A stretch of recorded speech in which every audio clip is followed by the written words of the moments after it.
तो आहार शुद्ध हो, सत्व शुद्धि। आहार शुद्ध होगा तो सत्वगुण में शुद्धि होगी।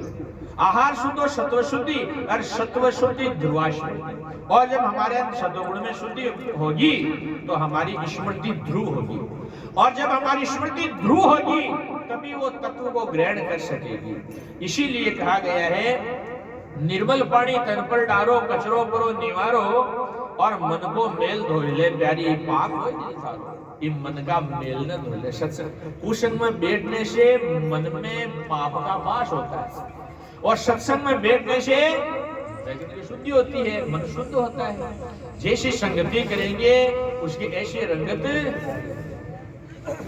तो इसीलिए अपने को चाहिए कि हम महापुरुषों के चरणों के सानिध्य में रहें, उनके ऐसे शुद्ध वातावरण में रहें।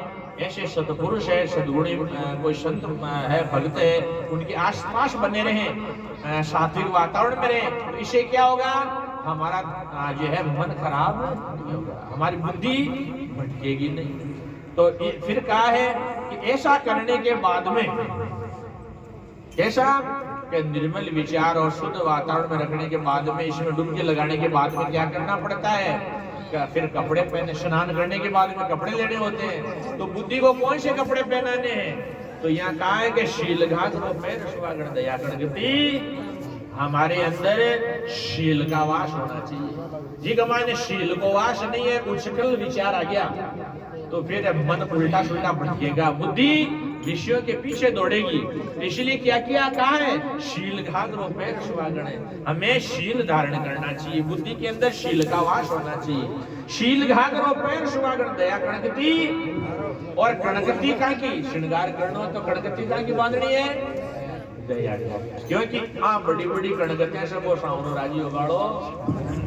और एक कणगतियां बुद्धि ने पहना भी। यहाँ जो वधु है वो कौन है, वो बुद्धि है। तो इसीलिए बुद्धि का गहना, बुद्धि का श्रृंगार बताया गया है। तो फिर कहा चेतन चूनड़ ओढ़ सुहागण। हाँ, नेम को नाड़ो जुगत कर बांधो, लोग असलो सारो। फिर नाड़ो बांधनो तो वो कहाँ को बांधनो है, नेम को। बुद्धि को जो है ऐसा नियम पकड़ाओ जिससे कि हमारा बेड़ा पार। बुद्धि क्या करती है, हम छोटा सा नियम लेते हैं, फिर छोड़ देते हैं, फिर लेते हैं, फिर छोड़ देते हैं। तो उससे क्या होता है, फिर हमारी मर्यादा टूट जाती है, फिर हम नियम नहीं ले पाते हैं। इसलिए चाहे नियम छोटा लो लेकिन पक्का लो। अभी कजोड़ जी बार बता रहे खजूराम जी, तो कजाराम जी बता रहे हैं कि वास्तव में अपने को संकल्प लेना और सबके बीच में ले तो और साक्षी भी हो जाए तो थोड़ी शर्म तो आवत है। दो आदमी तो शर्म की बात है, दो आदमी के बीच में लेवा तो कहीं के ला। तो ऐसे ही नियम अपन ले तो अपन थोड़ा सा दृढ़ नियम ले, दृढ़ व्रत धारण करें, संकल्प थोड़ा दृढ़ हो, संकल्प में दृढ़ता होनी चाहिए। फिर कहा है कि चेतन चूनड़ ओढ़ सुहागण। चेतना की चूनड़ ओढ़नी है, बुद्धि को चूनड़ कौन सी ओढ़नी है, चेतना की, ज्ञान की चूनड़। चेतन चूनड़ ओढ़ सुहागण, और प्रेम की पटली पाड़ो।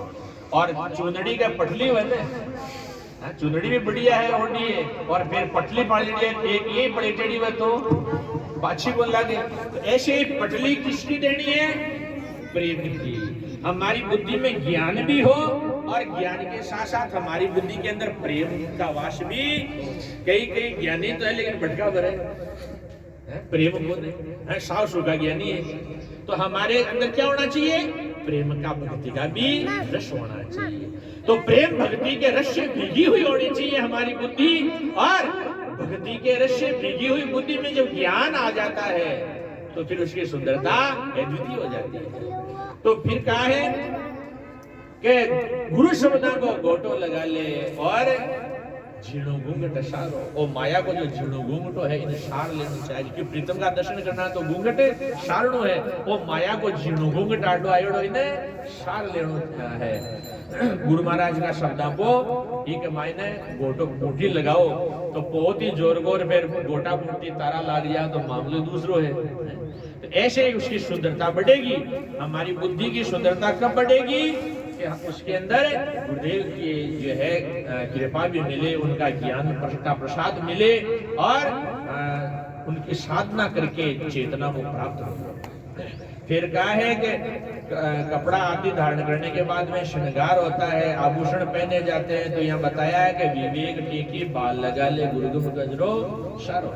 विवेक रूपी टीकी लगा करके गुरुदेव का ज्ञान का अंजन लगा करके और फिर ईड़ा पिंगला भेल सुहागन सुपण मांगसवार। ईड़ा और पिंगला जो नाड़ी है इसका शोधन करके और सुखमणा के अंदर यहाँ मिलाना चाहिए और परमात्मा का दर्शन करना, ध्यान करना चाहिए। यहाँ हमारी त्रिकुटी है, प्रकुटी है, उसमें ज्योतिष रूप परमात्मा का दर्शन होता है, तो यहाँ हमें दर्शन करना चाहिए। फिर कहा कि परम पिया से यारी कर ले संकट मिटे यार। उस परम पिता परमात्मा से एकाकार हो जाए, उसे प्रेम कर ले, उससे अपने तार जोड़ दे, तो तेरा सारा संकट सारा क्लेश मिट जाएगा। हमें चाहे सारे विश्व की संपत्ति दे दी जाए, साधन सुविधा दे दिया जाए, फिर भी हमारे को सुख की प्राप्ति नहीं होगी, क्योंकि सुख स्वरूप परमात्मा है। जब तक वहां से तार नहीं जुड़ेंगे, वहां से कनेक्शन कटा होगा, तब तक सुख मिलेगा ही। सुख सुविधा तो रावण के पास सारी थी, लेकिन परमात्मा से कनेक्शन कटे हुए थे, इसलिए सब कुछ होते हुए भी दुखी था।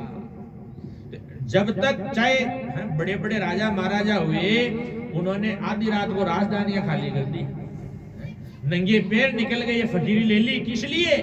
क्योंकि इन साधन सुविधाओं में, इस संपत्ति में सुख। तो हमें परमात्मा से डोर लगानी है। परम पिया से यारी कर ले संकट मिटे तिहारो। भवानी नाथ यूं कह मोरी सजनी पावे अमर भरतारो। तो बुद्धिवृत्ति से कहा है कि तू अमर भरतार को, तेरे प्रीतम को प्राप्त वर्ण कर सकती है, प्राप्त कर सकती है। बोलो सदगुरु भगवान की जय हो। तो परमात्मा को पाने के लिए बुद्धि को जो है ये संदेश